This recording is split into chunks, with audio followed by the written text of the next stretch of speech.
இதுக்கு முன்னாடி ஆண்டவங்க தில்லா சொல்ல முடியுமா?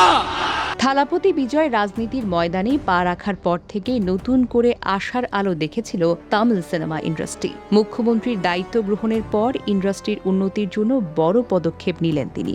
থালাপতি বিজয়ের নেতৃত্বাধীন তামিলনাড়ু সরকারের নতুন আদেশ অনুযায়ী এখন থেকে তামিলনাড়ুর সব প্রেক্ষাগৃহে নতুন সিনেমা মুক্তির প্রথম সপ্তাহে প্রতিদিন 5টি করে শো প্রদর্শনীর অনুমতি দেওয়া হয়েছে। তামিলনাড়ু সিনেমাস বিধিমালা 1957 অনুযায়ী এতদিন রাজ্যের প্রেক্ষাগৃহগুলোতে নতুন সিনেমার জন্য প্রতিদিন 4টি করে শো দেখানোর অনুমতি ছিল।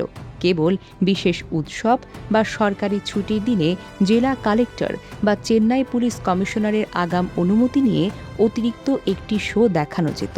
নতুন নির্দেশনায় এই জটিলতা দূর করা হয়েছে।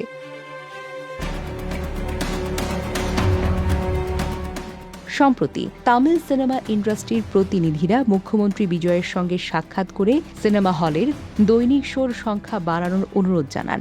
তাদের অনুরোধ বিবেচনা করে মুখ্যমন্ত্রী সিনেমা প্রদর্শনী আইন সংশোধনের সিদ্ধান্ত নেন। নতুন নির্দেশিকায় সেই নিয়মে বড় পরিবর্তন আনা হয়েছে। এখন থেকে যে কোনো নতুন তামিল সিনেমা মুক্তির প্রথম 7 দিন প্রতিদিন 5টি করে শো চালাতে পারবেন প্রেক্ষাগৃহের মালিকেরা। প্রথম সপ্তাহের পরেও সমস্ত উইকেন্ড, শনিবার, রবিবার, সরকারি ছুটির দিন এবং বিশেষ উৎসবে দৈনিক 5টি করে শো চালানো যাবে। অতিরিক্ত শো চালানোর জন্য প্রতিবার আলাদা করে প্রশাসনিক অনুমতি নেওয়ার ঝামেলা পোহাতে হতো, সেটা আর হবে না থিয়েটার মালিকদের। স্বাভাবিকভাবেই এই সিদ্ধান্তে বেশ খুশি তামিল চলচ্চিত্র জগৎ। ইন্ডাস্ট্রির একাংশের মতে বড় বাজেটের সিনেমার প্রথম সপ্তাহের ব্যবসা বাড়াতে এই সিদ্ধান্ত অত্যন্ত গুরুত্বপূর্ণ ভূমিকা পালন করেছে।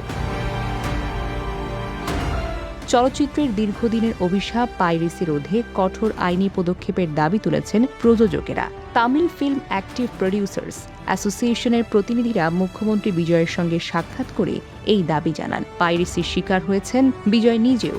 তার সর্বশেষ সিনেমা জন নায়াগন মুক্তির আগেই অনলাইনে ফাঁস হয়ে গিয়েছিল। ফলে প্রযোজকেরা এই দাবির প্রেক্ষিতে পাইরেসি চক্রের বিরুদ্ধে মুখ্যমন্ত্রী বিজয় কী ধরনের পদক্ষেপ নেন সেটাই এখন দেখার বিষয়। Desk report, recap news.